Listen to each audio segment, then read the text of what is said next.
আপোনালোকক মই ভিতৰুৱাকৈ জনাই দিছোঁ যে মেক্সিমাম ষ্টুডেণ্টে ফেইল কৰিছে, পাৰ্টিকুলাৰলি দুটা ছাবজেক্ট অংক আৰু বিজ্ঞানত বহুত বেছি ঠেলিব লগা হৈছে।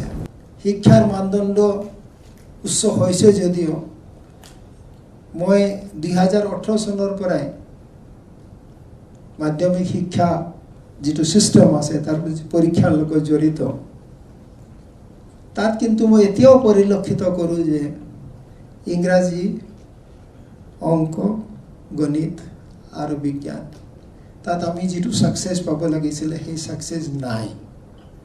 তাৰ এটা ৰিজন হ'ল যে আমি আৰম্ভণিৰ পৰাই হয়তো আমাৰ ছাত্ৰ ছাত্ৰী মনত সোমাই দিয়া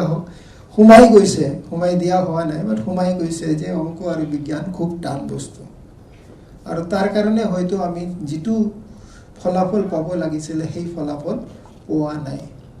এই বছৰ যেতিয়া আমি 50% নম্বৰ 1 নম্বৰীয়াও কৰিলোঁ, তথাপিও আমি দেখিলোঁ যে আমি ভাবিছিলোঁ যে এই 1 নম্বৰীয়া কুৱেশ্যন কৰাৰ কাৰণে সৰহ সংখ্যক ছাত্ৰ ছাত্ৰী পাছ হৈ যাব, কিন্তু আপোনালোকক মই ভিতৰুৱাকৈ জনাই দিছোঁ যে মেক্সিমাম ষ্টুডেণ্টে ফেইল কৰিছে।